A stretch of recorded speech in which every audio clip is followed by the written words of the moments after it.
of the internet for continued learning in that regard. For replenishing those lost foods in your body, Minute Maid is the way to go, and also for your technological services, look no further than ITEL. For COVID-19 is still causing debilitating situations. Uganda is now grappling with 128,300 cases of COVID-19. We also do know that 3,271 people have died. Those are 2 deaths that have been added onto the tally. More than 97,000 and some 927 people have actually recovered. That is the good news. 7.8 vaccinations have been achieved. Please, right now, if you haven't been vaccinated, go and get vaccinated. If you are being vaccinated with Pfizer, you did take your first shot, your second shot, you should be exploring the possibility of taking your 3rd booster jab, because Pfizer is saying its vaccine is actually boosting the protection ability against Omicron at the 3rd level. So you need to be clamoring for the 3rd booster jab in that regard.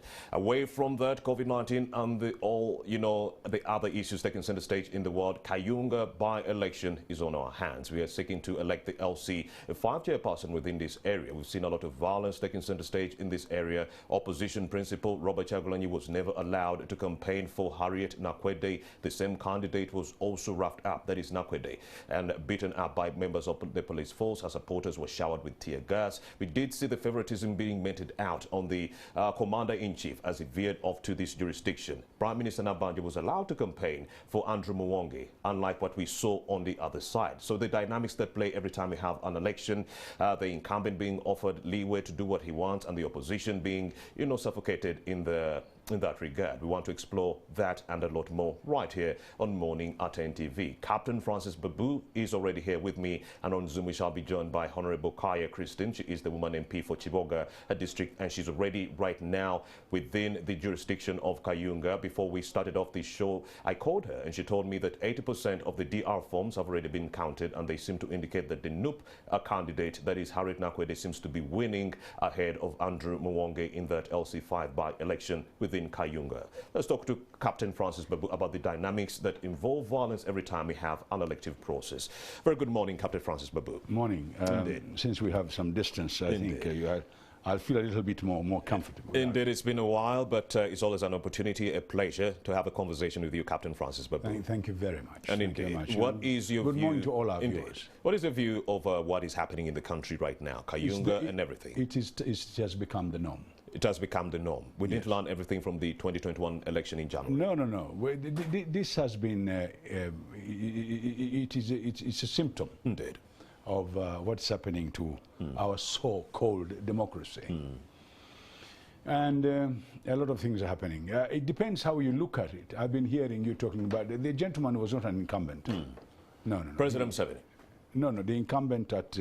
I was talking about President Museveni being given leeway to campaign for... I didn't know that Museveni was standing this time. No. Okay. The president. No, I didn't understand when you said incumbent. Indeed. First of all, have you stopped to think that the tactics used by some of these parties is actually planned? What kind of tactics, Mr. Babu? To provoke the police and let the police go in action and use the media to do their campaign. So I think we better... So they deliberately refuse to ask for permission from the area leaders in Kaiyunga so that they forcefully enter this area, and if you looked at all those by-election, it's the same MPs who get arrested. I see, Zake and so forth. And then they provoke the police. The police goes into action. They sometimes use excessive force. So the police actually falls in their trap. So unarmed civilians are provoking the police who have arms, and in turn they are violating these unarmed civilians? No. Not all policemen have arms. Some don't. I see. But those who don't have arms, there is a deliberate tactic of winning elections. The new norm is to create an impression that there are bad people on the other side. We are the good people, and therefore we have to do everything to see that we fight the police. In fact, there's a picture I saw yesterday in the social media which made me laugh. The bandages are changing, direction. Today the bandage was on the right hand, the next day the bandage was on the left hand. So in a nutshell, you're saying the injuries are being faked? Some of them are. Some of them. I'm not to saying get all sympathy of them. from the... No, this particular, I'm not talking about this particular, I'm talking about the tactic. Yes. I'm not talking about Kaiyunga, by the way. I'm talking generalization of the elections. Generalization of elections. There are new modes of campaigning. One of the mode is to create an impression that your opponent is evil. Your dynamics and all your social media is designed to give a fake account of your opponent. Now, the opponent also have got their problems. They also, because of the so much pressure, they also start talking some funny language. So to me, the new mode now to get elections is for you to create, stage manage the whole elections in many different ways. Create a fear, get the police to say that they are keeping security. They fall in your trap and they get, of course, themselves in a lot of problems. To me, I think the whole picture comes to one point. Are we ready for multi-party dispensation? That has been the $64,000 question. That's right. Are we still ready? under a one-party state? Are we in a multi-party culture? Or this is our own culture? And by the way, I must give credit to the people who are using that method of trapping the government into their fold and they get the votes. How so? Oh, everywhere they have done this, they have won. I see. Everywhere they have failed to do this, they have not won. As long as you vilify your opponent, you vilify the government. You vilify the people in government. You vilify the government. You tell them you are going to remove them the next week. You tell them I won. They stole my elections. But when you win, you don't talk about it. There's an account of individuals who were being given 4,000 Ghana shillings by the Prime Minister. Was also that made up to vilify the government? Now that again is a trap. I see. Get the picture that by giving people money, they will give you votes. It did work in some places, it didn't work in other places. Indeed. In the electoral college, electoral colleges, I'll give you the one of the elderly, where they had 135 people. Each one got 1 million shillings, and they were told not to vote the opponent. Even the workers. I mean, it happened, yes. So there, bribery worked. In another case, where a picture was painted how nasty all policemen are. I want really to sit down and look you straight in the face. Do you think really policemen are drunk, that they just go out and beat people? Not all of them. There must be no, we must look at both sides of the equation. A policeman ordered, for no reason at all, oh, you go out there and beat these guys. Or is there a provocation? Sometimes there's no provocation. Are you sure?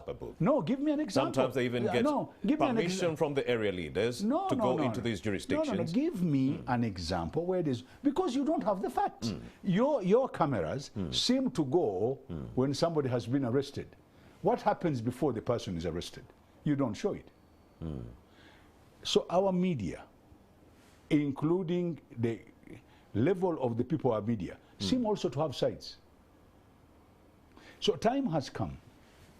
If we want to define this country, what really happens between the police and the people who, I give you an example. I think a year or 2 years ago, a young lady here at the city council held a policeman by the collar and slapped him. Sometime, I've had people burning a police station. I think time has come. The police station was attacked and 2 police officers were gunned down in the last 10 hours. And there's been precedents in the last 2 weeks. Police stations are being attacked, police officers are being killed. I mean, the policemen are so bad that they're overpowering themselves and they are killing themselves. What can we say? Policemen have been vilified to an extent nobody stops to say, wait a minute, why are the policemen doing this? You did see many of the NRM cadres during the campaigns being given leeway to campaign, even though government had said that, you know, we shouldn't be allowing these campaigns to be taken center stage under the COVID-19 pandemic. Who allowed them? Even police was there, giving them protection. But for the noob supporters... If the NRM guy did not go and put his finger in the nose of the policeman, whilst the other guy says, you policeman, will show you. I'm not talking about particular parties. I'm talking about individuals here.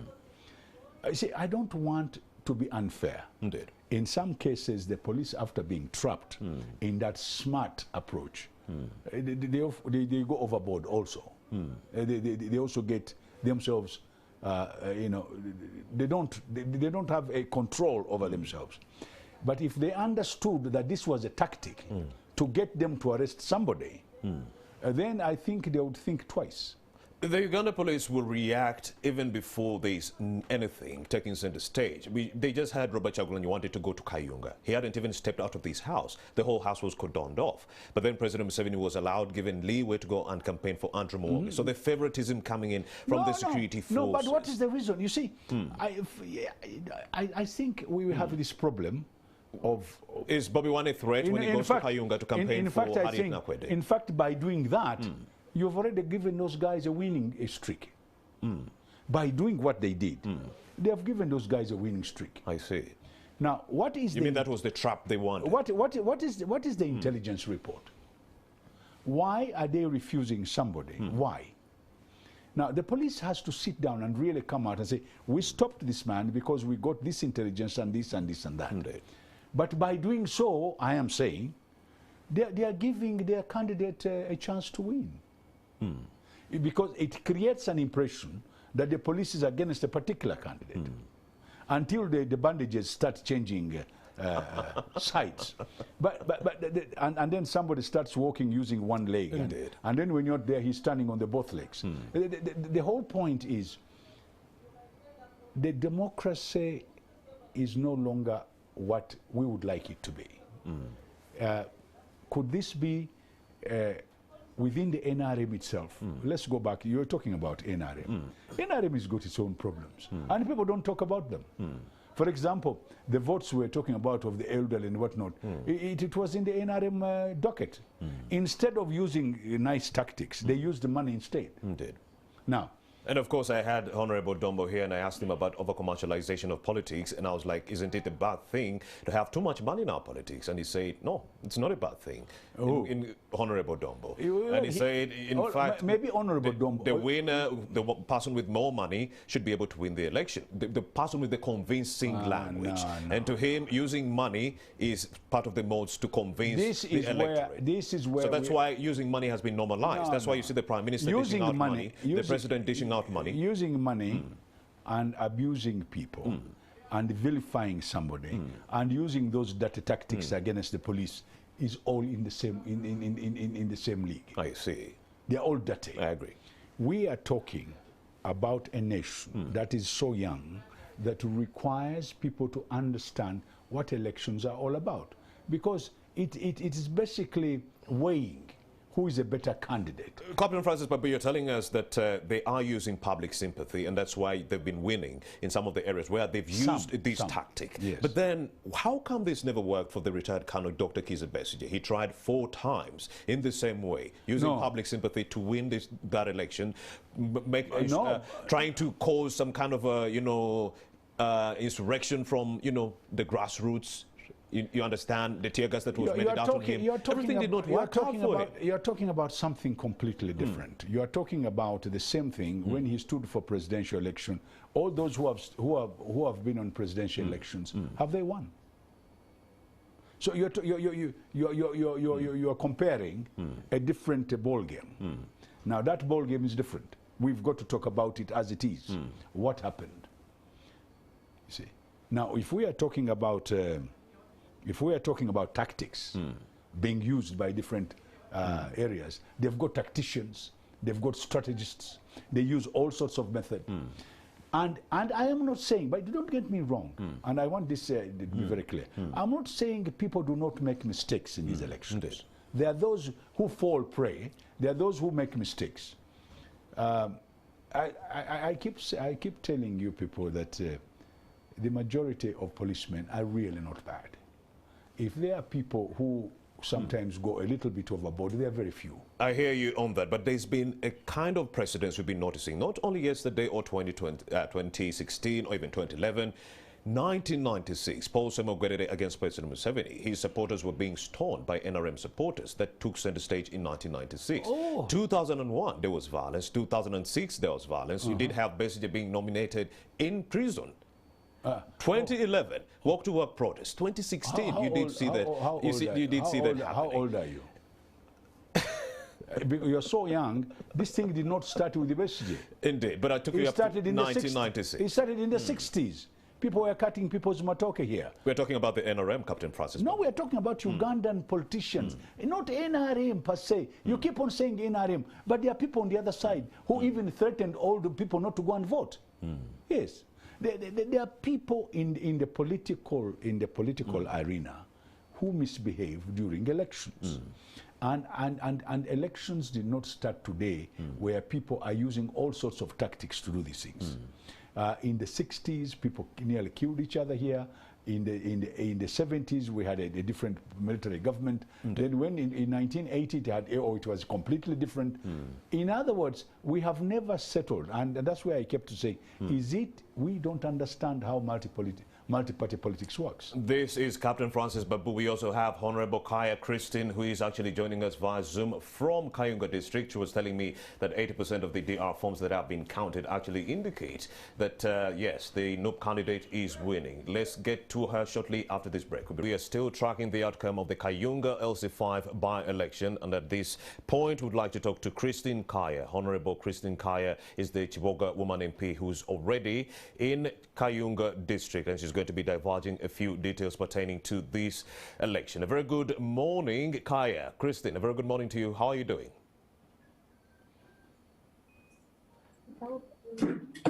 Honorable Kaya, a very good morning. You are live on Morning at NTV. Bring us up to speed with the latest coming in from Kaiyunga district. Yeah, good morning, viewers. Yes, this is Kaya Christine, Chiboga District Woman MP. Hello. Go ahead, we can hear you live and clear. And at least over 85% of the National Unity Platform is in the lead. But we'd like to take this opportunity to inform the public to stay calm. And as well, our forces to remain calm, because they are everywhere. And I saw this even yesterday, which has caused a low voter turnout. Because at the polling stations where I tried to traverse, it was less than 40% of the voters turning up for elections.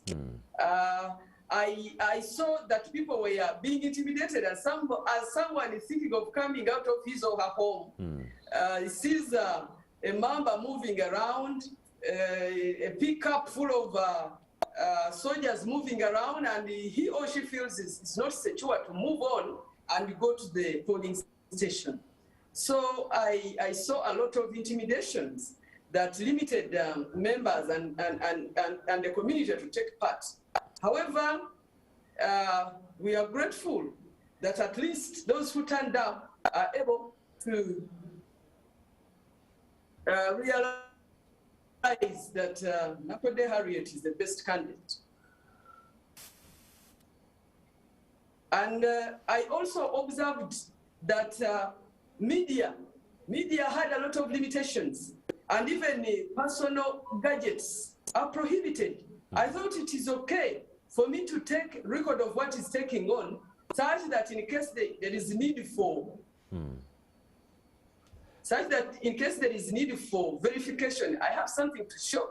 But I saw a lot of intimidations from the forces as far as anybody holding a smartphone is concerned. So I don't know where this one is leading us to. And then I saw a lot of confiscation of the gadgets, or else you had to delete all the videos that even some were not relating to the elections in Kaiyunga. So I feel that there should be done something concerning the media and also the management of smartphones and other gadgets.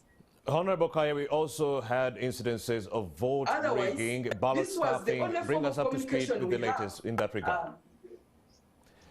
Honorable Kaya, we heard that there were instances of ballot stuffing in the Kaiyunga LC5 by-election. Bring us up to speed with those details. Issues of ballot stuffing. I also observed that the stuffing, this practice of coming with the ballot boxes very early in the morning, already with pre-ticked ballot papers. It was eminent. It was observed in some of the polling stations. But we are grateful to the community that they went ahead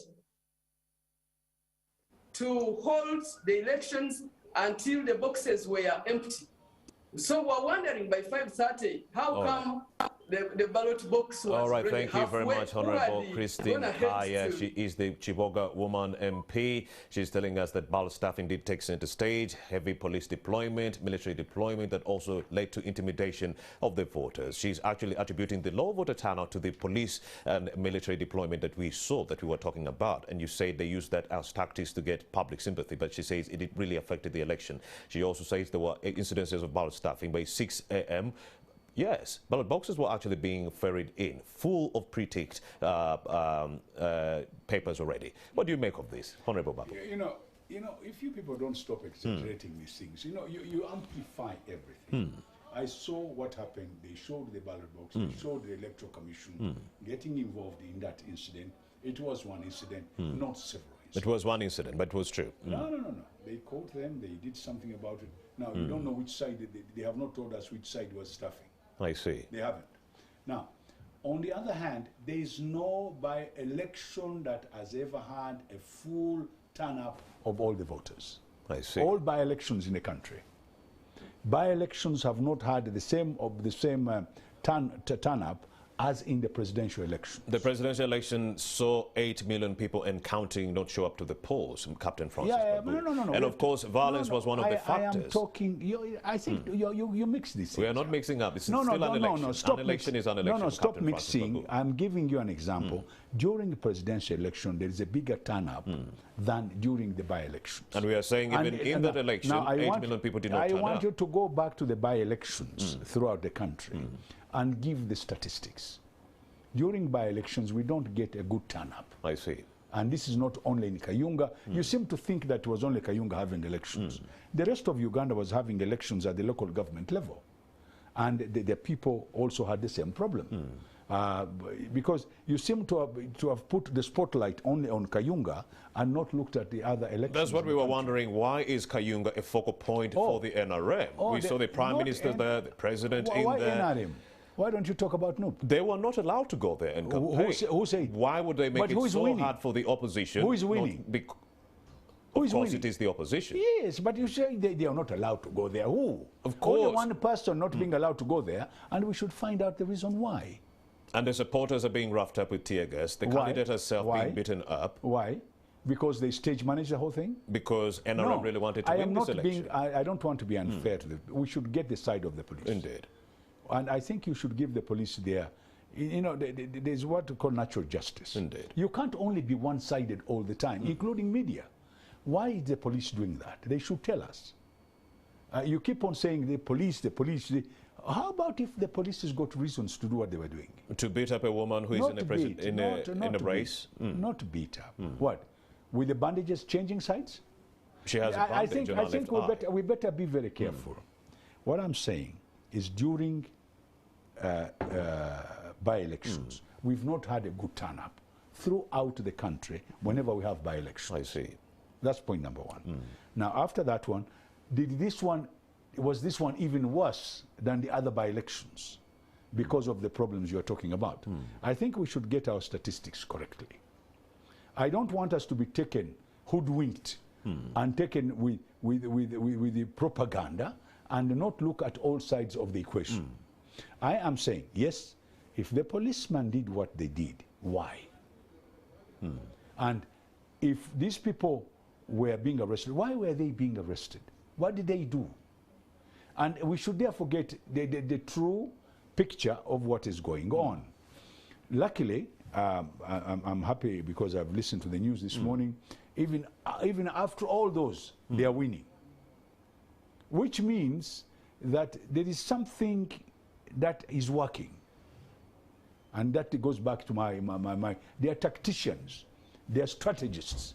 They seem to have a mode that wins elections. There's a simpleton analogy to this one, Captain Francis Yes. Babu, the fact that they discovered the ballot boxes and they were never counted. That's why the other candidate is winning. But if this was never seen and it transpired, yes, Andrew Mwonga would be in the lead. But it's because they netted only them one station. in You their keep on game. saying ballot boxes. It's not the whole of Kaiyunga that had that problem.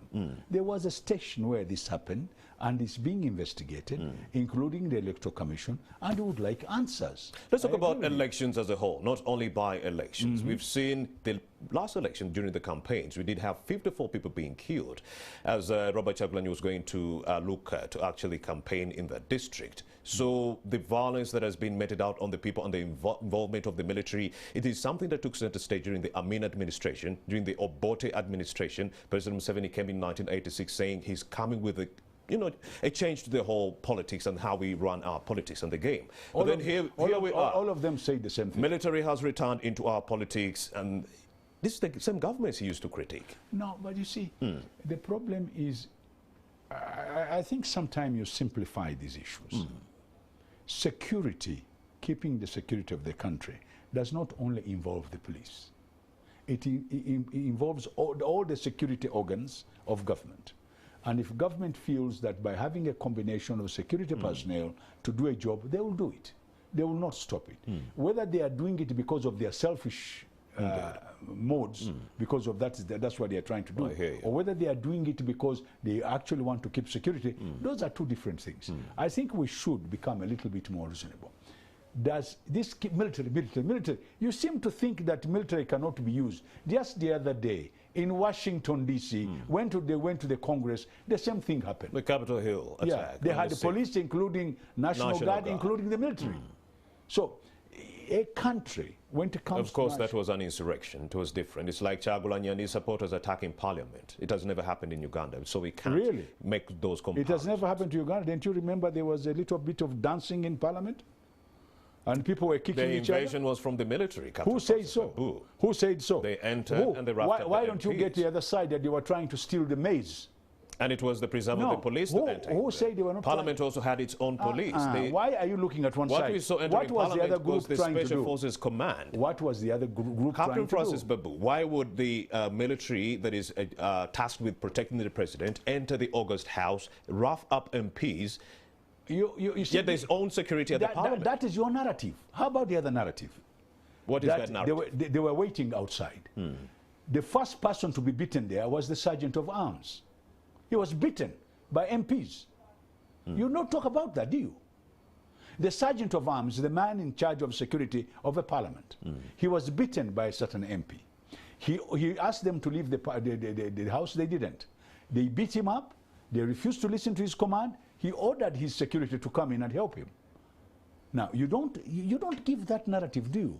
Of course, we would have expected police to be there, not how about the SFC. if I told you that the intelligence shows they wanted to steal the maize?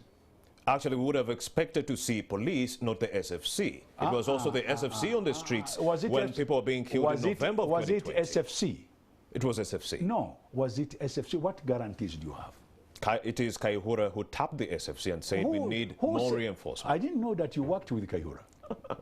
He made it there public. was a security. There was a security detail. It was public information. Excuse me. It was no. It was not. That is your assumption. There was a security detail.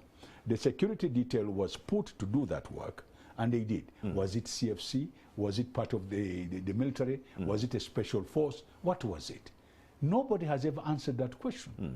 Now, for you to every time vilify even the CFC is also not right. We should get people to give us actual facts. What really happened that morning? Now, nobody wants to divulge that information. But there's a group that has decided it is Kaiyunga, it is so-and-so. No. Do you think? But was it right? What happened? What we saw the siege in Parliament, was it right, Captain Francis Babu? Let's think, no, not to exaggerate, let's think. But was it the right thing to do? Let us think. How did these people come to be at Parliament at that time? Was it prepared earlier, or were they called that morning? Sit down and think about it. These guys And I want you to know that the national security of this country has intelligence. Indeed. And intelligence is used to determine what mode of security they are going to provide. Now, that thing in Parliament was very well prepared. And you people should stop for a moment and say, how do they do this? What we heard was that the opposition was trying to create some kind of fracas to avoid debate on Article 102B. And according to the intelligence that they had as the police officers, they had that these people were going to disrupt the whole process. So coming into Parliament, they were trying to create order to ensure that the debate continues, whether or not they wanted to. It started with the Speaker asking the Sergeant of Arms to ask certain people who were carrying out the fracas to get out of Parliament. Indeed. That's how it started. But then, these people already knew that they would not go out. They already had a security detail ready, and they carried out their work. Let's stick to the elections. The fact that you do have a lot of military intervention within this election, and then you did have government You have and security. President Museveni. No, I want us to use the word security intervention. Okay, Not a lot of military. There is right. police. There is other security organs. There is part of the military. It is the whole security Captain Francis Babu, when we were hit here at Parliament, when we were hit at CPS, we didn't see the same amount of deployment of military that we are seeing right now. The members, but the terrorists, the ADF, the twin explosions at CPS and here at Parliament. So you are now an expert in terrorism attack? No, we are saying we should have seen the same amount the people in of deployment. Media, the people in media, please stop being experts of security. The people who you are fighting, terrorists, the people you are fighting in guerrilla methods of work are very sophisticated people. No, we are saying the deployment, the reaction from the government when the terrorists hit, there was minimal presence of the military. When Bobby Wine wants to go to Kaiyunga, there was high military. Why do you keep on saying you seem to have become sick with the word military? Security. It is security, not only military. It's both police and military and other security organs. Yes. Military. You seem to be painting the picture that the whole of Uganda is military. They don't even have a police. No. The security details are a combination of the different security forces, starting with the police, going with a little bit of military, and at the end of it, you even have prison sometimes. So the whole argument, when you're talking, yes, you're asking about guerrilla warfare. You're talking about terrorists' attack. They are not the normal attack. The question is, this deployment that we are seeing from these members of the security forces, is it warranted in an election? When other people say, actually, it stops other people from going to the polls, don't you think there's a problem there? The only person who can answer that one is the police and the military to give us where they get their intelligence from and why they have such a detail. You and me can only ask them to tell us.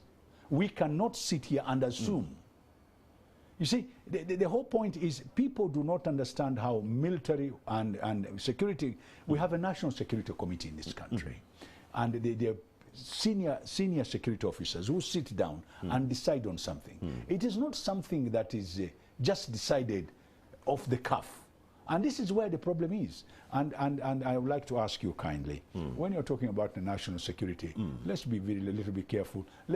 I would like to ask you kindly to invite the security chiefs here and ask them those questions. Why did you do this? Let's get back to this by-election. Did we learn anything from the previous election? We've been learning every time we have any elections, we learn. We learn and we look and we observe. If we are not biased, we should look at all angles and find out why is this happening? Why is this one happening? I agree, some of the policemen might go a little bit overboard. I also agree that some of the people who are looking for election might go a little bit overboard against the police. They provoke the police. All these kind of things do happen. Indeed. In some cases, they don't happen. We have reasonable elections. Because you're not only talking about Kaiyunga, how about all the other elections we've had in Uganda? Have you heard anything about them? Indeed. We also do have Juma Kiria, who is in Kaiyunga right now, ready to indulge us on the latest concerning the LC5 by-election in the jurisdiction of Kaiyunga. Juma Kiria, a very good morning. What is the latest coming in from Kaiyunga as we speak? Good morning, Romeo and the viewers. We are coming to you live from Kaiyunga district headquarters, where we spent a night. It was a sleepless night, actually, because we were following up on the tallying process of the elections of the LC5 chairperson of Kaiyunga district. As we speak now, the tallying stopped at about 5:30 or 5, but up now, the tabulation of the results is still taking place. We are waiting for the announcement of the winner. The rest is between the NRM's Andrew Muwange and NUP's Harriet Nakwede. But we are waiting for the final result from the Electoral Commission. They are doing lots of works on the other side to see that they deliver these results, because it's taken like about 4 hours or 3 ever since the tallying took place, and that is the situation here. But however, at night, while the tallying was going on, there was some misunderstanding here and there, because members of the National Unity Platform thought that probably the returning officer here was reading some results that they didn't have, that weren't matching with those that they had on their declaration forms. And one of their members, that is Johnny Mary Sevufu, was forced out of the tally center and taken out of this place. And that is the situation here. We are just waiting for the final announcement from the returning officer here at Kaiyunga district headquarters. Back to you, Romeo.